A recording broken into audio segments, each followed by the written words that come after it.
मेरी बहन की शादी थी, इसलिए मुझे कुछ खास खरीदारी करनी थी। कल दोपहर को मॉल के लिए रवाना हो गई। वहां सभी खरीदारी करते करते सांझ ढल गई। मैं थक कर रात का खाना बाहर ही खाकर घर आकर सो गई। सुबह जब मोबाइल फोन देखा, उसमें मेरी सहेली के पति का मैसेज था। क्या आप मुझे लाख उधार दे सकती हैं?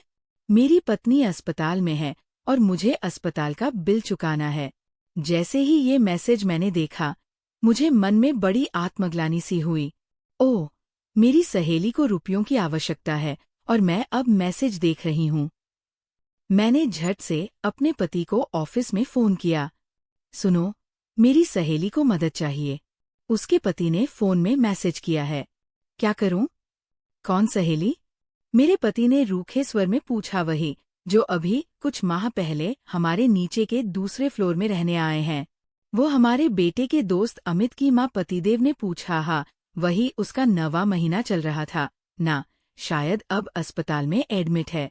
अचानक से रुपयों की जरूरत आन पड़ी हो गई। तभी उसके पति ने मैसेज किया। उसके पति से तुम्हारी बातचीत होती है? मेरे पति ने प्रश्नात्मक लहजे में पूछा। नहीं, कभी नहीं हुई। मैं जब भी उनके घर में गई दूसरे कमरे में ही बैठे रहते हैं। कभी आमना सामना नहीं हुआ हम। पर ऐसी ही कोई मजबूरी होती तो वह मुझसे बात करता, जैसे तुम उनकी पड़ोसी हो। मैं भी तो उनका पड़ोसी हूँ। मुझे अपने पति कुणाल की रूखी बातें सुनकर उन पर बहुत गुस्सा आया। कैसे हो तुम कुणाल? तुम शायद उनकी मदद करना ही नहीं चाहते, कहकर मैंने फोन काट दिया। मन आत्मग्लानि से भर गया था। सोच में पड़ गई, ऐसे समय में भी कोई मदद ना करे तो कितना बुरा लगेगा मेरी सहेली रेखा को। पर मैं मजबूर बेचारी कहाँ से लाख लाती। सो मन महसूस कर रह गई। 5 दिन पिछले 9 माह को सोचते हुए काटे। मम्मा, ये है मेरा दोस्त अमित। मेरे बेटे ने अपने दोस्त से परिचय करवाते हुए कहा था। दोनों बच्चे एक ही स्कूल में पढ़ते थे और अमित व उसका परिवार हमारे अपार्टमेंट में किराए पर रहने आए थे। अमित की माँ को कभी उसके साथ ना देखा तो पूछ लिया, तुम्हारी माँ कभी तुम्हारे साथ क्यों नहीं आती? आंटी, मेरी माँ को डॉक्टर ने बेड रेस्ट दिया है, इसलिए सारे दिन घर में सोई रहती है। मेरे घर में छोटा भाई आने वाला है। ओह, मतलब तुम्हारी माँ प्रेग्नेंट है? अमित मेरी बात सुन सिर्फ मुस्कुरा दिया। अब अक्सर वह मेरे बेटे के साथ ही खेलता। वैसे भी पूरे अपार्टमेंट में ये दोनों ही एक स्कूल में पढ़ते थे। बाकी सब बच्चे दूसरे स्कूलों में थे। बरसात का मौसम शुरू हो चुका था। अब बच्चे खेले तो आखिर कहाँ? सो मैं अमित को अपने घर में बुला लेती। दोनों बच्चे आपस में खेलकर बहुत खुश होते। अब ये दोस्त कम भाई ज्यादा लगने लगे थे।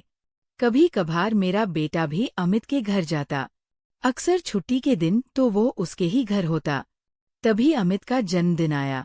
अपार्टमेंट के कुछ बच्चों को जन्मदिन की पार्टी में बुलाया गया, लेकिन अमित की माँ ने मेरे बेटे के साथ मुझे भी आने को जोर दिया। मैंने भी सहर्ष निमंत्रण स्वीकार लिया और उसके जन्मदिन पर उपहार लेकर पहुंच गई। सभी मेहमानों से मैं अनजान थी। अधिकतर लोग उनके रिश्तेदार व पुराने मित्र थे। अपार्टमेंट के लोगों में से सिर्फ मैं और अमित के कुछ मित्र थे। तभी अमित की माँ बोली, आओ, आपको मैं अपनी सास से मिलवाती हूँ। सास का नाम सुनते ही मेरी आंखों के सामने अथके काले सफेद बालों वाली वृद्धा की तस्वीर उभर आई। लेकिन जैसे ही उसकी सास दिखी, जैसे मेरी आंखें कुछ गलत देख रही है या कान गलत सुन रहे हो, ऐसा एहसास हुआ। मैंने फिर से अमित की माँ से पूछा, क्या परिचय करवाया तुमने इनका? वह बोली, मेरी सास है, ये अमित की दादी। क्या मेरे मुंह से निकला तो वो खुद भी हंसने लगी। खैर, उस समय तो मुझे अपने मन में आए सवालों को जवान पर लाना उचित न लगा, किंतु अगले ही दिन जब मैं अपने बेटे को लेने उनके घर गई तो बात ही बात में मैंने जवान पर अटका सवाल आगे बढ़ा दिया। तुम्हारी सास ऐसी मॉडर्न सुंदर वेस्टर्न कपड़े, ब्लंड हेयर, हाई हील, और तुम ऐसी देसी, तुम्हारी सास ने तुम्हें पसंद कैसे किया? वो जोर जोर से हंसने लगी और बोली, बेटा को पसंद आ गई मैं। ओ, तो तुम्हारी लव मैरिज है। वह फिर जोर जोर से हंसने लगी और ठहाका लगाकर बोली, शादी के लिए हमारा देखना दिखाना एक होटल में हुआ था। मेरी सास को देखकर मेरा भाई बोला, कि दीदी चलो किसी हाल में ये रिश्ता नहीं होगा, किंतु मेरे पति ने मुझे देखकर हामी भर दी तो ये रिश्ता हो गया। मैं भी मुस्कुराकर उसकी पूरी बात सुन अपने बेटे को लेकर वहां से आ गई। एक दिन अमित की माँ का फोन आया। क्या करूं? काम वाली पिछले 2 दिन से नहीं आ रही, अपार्टमेंट में और किसी को जानती नहीं। सोचा आपसे बात करूं। ओह, आपने फोन पर बात की? उससे मैंने पूछा, फोन तो उठा ही नहीं रही, ना कोई खबर ना ठिकाना, बेड रेस्ट है तो कुछ कर भी नहीं सकती। पिछले 2 दिन से झूठे बर्तन रखे हैं और घर भी खूब गंदा है। अच्छा तुम चिंता ना करो, मैं अपनी काम वाली को भेज देती हूँ। मैंने अपनी काम वाली से कहा कि तुम थोड़ा समय निकालकर कुछ दिन अमित के घर काम कर लो। उसने मेरी बात मान सहर्ष वहाँ काम किया। 5 महीने बीत गए। अब रोहन की माँ को 6ठा महीना लगा था। पेट का उभार भी अब कपड़ों से झांकने लगा था। वैसे तो वर्षा ऋतु जोरों पर थी, किंतु पिछले 1 सप्ताह से पानी नहीं बरसा था। सो मुझे लगा पास के पार्क में बहुत दिनों बाद मिट्टी सूखी है, क्यों ना अपने बेटे को वहां खेलने ले जाओ। फिर सोचा अमित को भी साथ ले लूं। दोनों बच्चे अब कहाँ एक दूसरे के बिना रहते हैं। सो अमित की माँ को फोन किया, अमित को ले जाऊं पार्क में, दोनों साथ खेलेंगे तो उन्हें अच्छा लगेगा। हाँ क्यों नहीं, वह बोली और मैं दोनों बच्चों को पार्क ले गई। उस दिन उसने मुझे बहुत धन्यवाद किया। एक दिन सुबह के समय मुझे बाहर कुछ काम था। दोनों बच्चों की छुट्टी थी। जैसे ही बाहर निकलने के लिए सोचा, रिमझिम शुरू हो गई। मैंने सोचा कहाँ पानी में बेटे को लेकर जाऊंगी। सो उसे अमित के घर छोड़ते हुए मैं बाहर चली गई। कुछ ही देर में एक अनजान नंबर से फोन कॉल आया। जैसे ही फोन उठाया, मेरे बेटे की आवाज सुनाई दी। मैं घबराहट में बोली, हाँ बोलो बेटा, क्या हुआ? तुम कहाँ पर हो? किसके फोन से कॉल किया? एक ही साथ मैंने उससे ना जाने कितने सवाल कर डाले। वह बोला, माँ, ये अमित के पापा का फोन है। बारिश थम गई है, क्या मैं अपार्टमेंट के लॉन में खेलने जाऊं? अमित के पापा ने कहा, पहले तुम अपनी माँ से पूछो। तो इसलिए फोन किया। कितने समझदार और जिम्मेदार लोग हैं। मैंने मन ही मन में सोचा और मुस्कुराकर अपने बेटे को लन में खेलने के लिए हामी भर दी। थोड़ी ही देर में अपना बाहर का काम निपटाकर मैं अपने अपार्टमेंट में आई। अमित और मेरा बेटा लन में नहीं थे और बारिश शुरू हो चुकी थी। मैं सीधे अमित के घर गई। मेरे बेटे ने अमित की शर्ट पहनी हुई थी। अमित की माँ मुझे देखते ही बोली, दोनों बारिश में भीग गए थे, तो मेरे पति ने आपके बेटे को अमित के कपड़े पहनने को दे दिए। आप नहीं मानोगी, लेकिन मेरे पति आपके बेटे को उतना ही प्यार करते हैं जितना अमित को उन्होंने स्वयं तौलिया लेकर आपके बेटे के बाल व पूरा शरीर पहुंचा। मेरे चेहरे पर मुस्कान तैर गई और मन में भरोसा के भाव उमड़ पड़े। चलो, इतने बड़े अपार्टमेंट में एक घर तो ऐसा है जहां कभी मजबूरी में अपने बेटे को छोड़ सकती हूँ। यही सोचते मैं अपने बेटे को लेकर आ गई। धीरे धीरे अमित की माँ के 9 माह बीत गए। इन 9 माह में मैं अक्सर अमित की माँ से मिलने उसके घर जाया करती और हमारे मन की बातों का आदान प्रदान हो जाता। उसके पति अक्सर घर पर होते। सो एक दिन मैंने पूछा, तुम्हारे पति आज ऑफिस नहीं गए? आजकल घर से ही काम करते हैं। मुझे बेड रेस्ट है ना, इसलिए वैसे भी हमारा फैमिली बिजनेस है, सो अमित की दादी संभाल लेती है। एक दिन अमित हमारे घर आया। ना जाने क्यों बहुत दिनों से एक विचार मन में उछाले मार रहा था। सोना चाहते हुए भी पूछ लिया, अमित तुम्हारी दादी कहाँ रहती है आंटी? दादी होटल में रहती है, मनोज अंकल के साथ। उसने खेलते हुए कहा। मनोज अंकल? मैंने फिर पूछा, लेकिन दोनों बच्चे खेलने में व्यस्त थे। सो अमित ने मेरी बात का जवाब नहीं दिया। मैं भी काम में व्यस्त हो गई और वह बात भूल भी गई। बस इसी तरह मिलते जुलते अमित की माँ के 9 माह पूरे होने जा रहे थे और आज जब उसके पति का मैसेज देखकर अपने पति से जो बात हुई, उफ कैसे नजरें मिलाऊंगी मैं। अमित की माँ से उसके बच्चे के लिए मुंह दिखाई का कुछ उपहार तो लेकर जाना ही होगा। क्या सोचेगी वह मेरे बारे में? दोनों बच्चों को भाई कहने वाली मैं बुरा वक्त पड़ा तो चुप्पी लगाकर बैठ गई। खैर 5 दिन बीते, हर फोन कॉल पर मेरी धड़कन बढ़ जाती। ऐसा लगता जैसे अस्पताल से छुट्टी के समय जब उन्हें रुपयों की आवश्यकता होगी तो शायद सहेली का फोन जरूर आएगा। लेकिन अगले ही दिन अमित का इंटरकॉम आया और बोला, आंटी मेरे घर में भाई आया है छोटा सा। मैंने उसे बधाई देते हुए कहा, हाँ आती हूँ, मैं तुम्हारे दोस्त को तुम्हारे घर लेकर। तुम्हारा भाई देखने शाम को मैं हिम्मत जुटाकर अपने बेटे को लेकर उनके घर गई। उसके घर की घंटी बजाते हुए लगा कि यदि उसके पति ने दरवाजा खोला तो कैसे उनका सामना करूंगी, क्या बहाना बनाऊंगी मदद ना करने का। जैसा सोचा वैसा ही हुआ। उसके पति ने दरवाजा खोला किंतु बिना कुछ कहे अंदर चले गए। अब मैं अपनी सहेली के पलंग के पास रखे छोटे स्टूल पर बैठ गई थी। दोनों बच्चे दूसरे कमरे में खेलने लगे थे।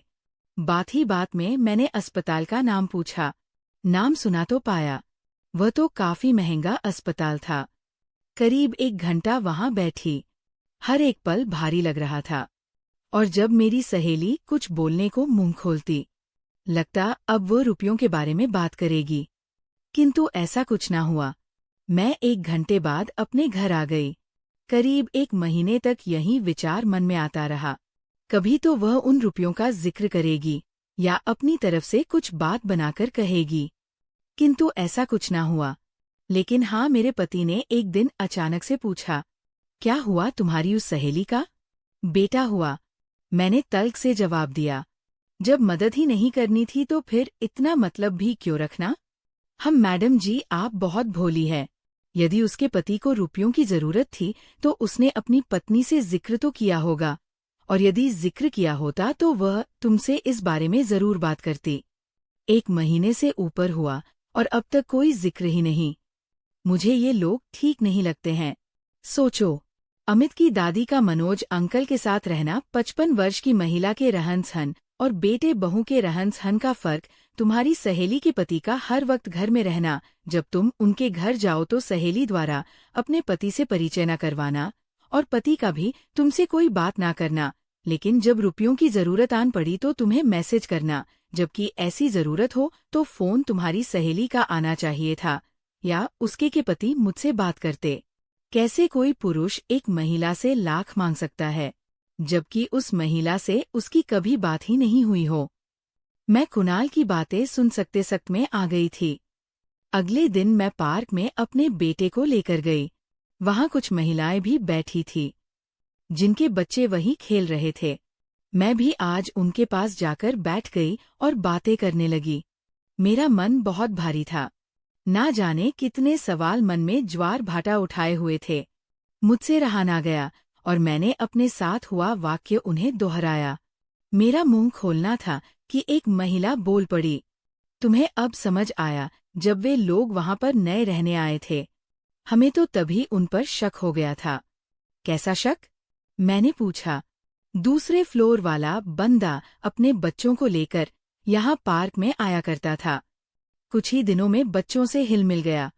बच्चों को स्लाइड पर चढ़ाने में मदद करता, और एक दिन क्या मैं आगे सुनने को बेताब हो उठी। एक दिन वो कसम खाओ किसी को कहोगी नहीं, वरना फालतू में मेरा नाम आ जाएगा। तुम पहले बताओ तो सही, एक दिन क्या? मैंने घबराते हुए पूछा। पहले यहाँ एक लेडी थी ना। एक दिन वह अपने बेटे को पार्क में छोड़कर पार्लर चली गई। दूसरे फ्लोर वाला बंदा उस समय पार्क में था। उसने बच्चे को अपने मोबाइल में नया गेम दिखाया तो बच्चा उससे दोस्ती कर बैठा। 2-3 दिनों में उसने बच्चे से दोस्ती बढ़ाकर एक दिन मोबाइल में उसे गंदी वीडियो दिखाया। उसका बच्चा उस समय तो कुछ समझ ना पाया, किंतु उसके बाद उसने अपनी माँ को सब बताया। उसकी माँ ने हम सबको बताया। इसीलिए हम अपने बच्चों को उसके बच्चे के साथ खेलने नहीं देते थे। जैसे ही वो यहाँ आता हम एक एक कर यहाँ से खिसक लेते। उफ, मेरे मुंह से निकला तो क्या, उसने मेरे बच्चे के कपड़े इसलिए बदले थे। मेरे अंदर बिजली सी कौंध गई थी। तभी दूसरी बोली, उस बच्चे की दादी देखी है तुमने, कितनी मोड़ है, देखो कुछ गड़बड़ है उनके परिवार में। मैं घर आई और अपने पति को सब कुछ बताया। मेरे पति का तो जैसे खून ही खल गया। मैंने अपने बेटे को खूब खंगालकर पूछा, उस दिन अंकल ने तुम्हारे कपड़े बदले, कहीं तुम्हें इधर उधर छुआ तो नहीं? लेकिन बात पुरानी हो चुकी थी। बेटे ने उसे याद करने में कुछ इंटरेस्ट नहीं लिया। मेरे पति से रहा ना गया तो सोसाइटी के वेलफेयर ऑफिस में गए और पूरा वाक्य बताकर दूसरे फ्लोर से उनका घर खाली करवाने की गुजारिश की। ऑफिस वालों ने उसके मकान मालिक को फोन किया। उसने उन्हें 1 महीने में मकान खाली करने का नोटिस दिया, लेकिन अगले ही हफ्ते अपार्टमेंट में पुलिस आई। मैं उस समय बाहर से आई थी और लिफ्ट के आने का इंतजार कर रही थी। मेरी धड़कन बढ़ गई थी और मन में उथल-पुथल मच चुकी थी कि जरूर कुछ दाल में काला है। मैं घर आई और वॉचमैन को इंटरकॉम किया। ये पुलिस क्यों आई है? दूसरे फ्लोर पर मैडम, दूसरे फ्लोर पर साहब है ना। उनकी माँ के बारे में कुछ पूछताछ कर रही थी पुलिस। हमें तो कुछ खास पता नहीं। फिर वे सोसाइटी ऑफिस भी गए। मैंने इंटरकॉम रख दिया और अपनी सहेलियों को इस बारे में खबर की। सब महिलाएं अपार्टमेंट के नीचे जमा हो गई थी। थोड़ी ही देर में पुलिस अमित की दादी को लेकर आई और अमित के पिता भी साथ में थे। वे तो चले गए, पर अगले दिन खबर अखबारों में थी और मेरे पति ने चाय की चुस्कियां लेते हुए सारी खबर पढ़कर सुनाई। मालूम हुआ अमित की दादी सेक्स रैकेट चलाती थी और होटलों में संपर्क कर वहां लड़कियां भिजवाती थी, जिसमें अमित के मनोज अंकल भी शामिल थे। अमित के पिता पहले भी दूसरे अपार्टमेंट में लोगों से रुपए उधार लेकर चंपत हो गए थे। अब मुझे मेरे पति की बातों में काफी सच्चाई नजर आ रही थी। तभी मुझे एहसास हुआ मेरे बेटे का अमित के पिता के फोन से कॉल आना। कहीं वह मेरा नंबर लेने की तकरीब तो नहीं थी। उफ, कैसा फरेब! मैं अपने पति की समझदारी पर नाज और अपने आप को बाल बाल बचा महसूस कर रही थी। दोस्तों, आपको ये कहानी अच्छी लगी हो तो प्लीज वीडियो को लाइक कीजिएगा और चैनल को सब्सक्राइब